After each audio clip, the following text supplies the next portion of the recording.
devez défendre l'intérêt général, donc on veut savoir si vous défendez des intérêts privés.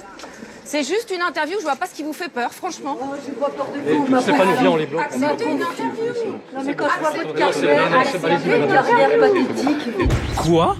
Mais acceptez, non mais quand je vois votre carrière pathétique... On n'est pas au théâtre. On réservera... C'est une salle de spectacle. Un face-à-face inattendu. Guy Bedos et Nadine Morano se sont retrouvés aujourd'hui au tribunal correctionnel de Nancy.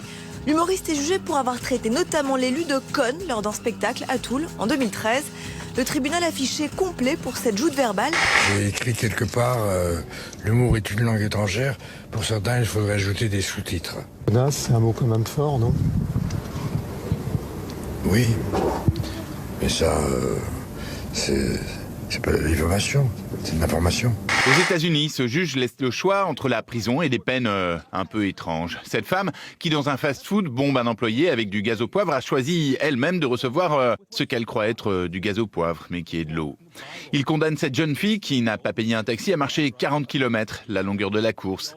Et cet homme, lui, a choisi l'humiliation publique à la prison pour avoir sollicité une prostituée. La France de toute éternité a toujours été du côté des opprimés et toujours été du côté des dictateurs. Présider la République, c'est ne pas inviter les dictateurs en grand appareil à Paris.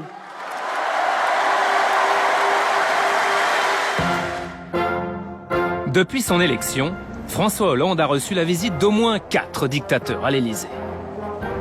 Le président Ilham Aliyev, lui, a même eu droit à 2 visites. Preuve concrète que la com des djihadistes n'est pas encore parfaitement rodée.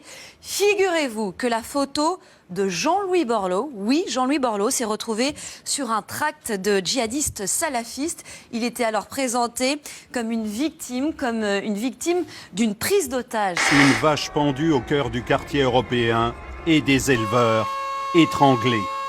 Embargo russe, baisse de la demande chinoise, fin des quotas laitiers, l'effondrement des prix symbolisé par une pancarte « On vous nourrit, mais nous on crève ».